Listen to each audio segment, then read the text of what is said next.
ഓരോ വർഷവും ഓരോ മോഡലിലാണ് ദീപം കത്തിക്കുന്നത്.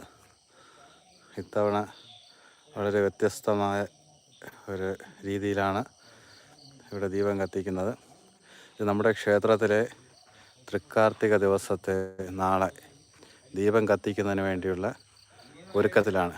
ഈ അടുക്കിയിട്ടുള്ള ഇഷ്ടികയിൽ ഓരോ സ്റ്റെപ്പിലായിട്ട് ഇടിഞ്ഞിൽ മൺചിരാത് വെച്ച് അതിൽ ദീപം കത്തിക്കുന്നതാണ്. അപ്പോൾ അതിനു വേണ്ടിയുള്ള ഒരുക്കത്തിലാണത്. നമുക്ക് തൃക്കാർത്തിക നാളെയാണ് ആഘോഷിക്കുന്നത് നമ്മുടെ ഇവിടെ. അപ്പോൾ വളരെ ഗംഭീരമായിട്ടാണ് തൃക്കാർത്തിക മഹോത്സവം നമ്മുടെ മൂവോട്ടോണം ശ്രീ ഭദ്രകാളി ദേവി ക്ഷേത്ര സന്നിധിയിൽ നമ്മൾ ആഘോഷിക്കുന്നത്. വർഷം തോറും ഇതുപോലെ വ്യത്യസ്തമായ രീതിയിൽ ദീപാലങ്കാരത്തിന് വേണ്ടിയുള്ള മുന്നൊരുക്കങ്ങൾ നമ്മൾ ചെയ്തു വരുന്നതാണ്. ഇത്തവണയും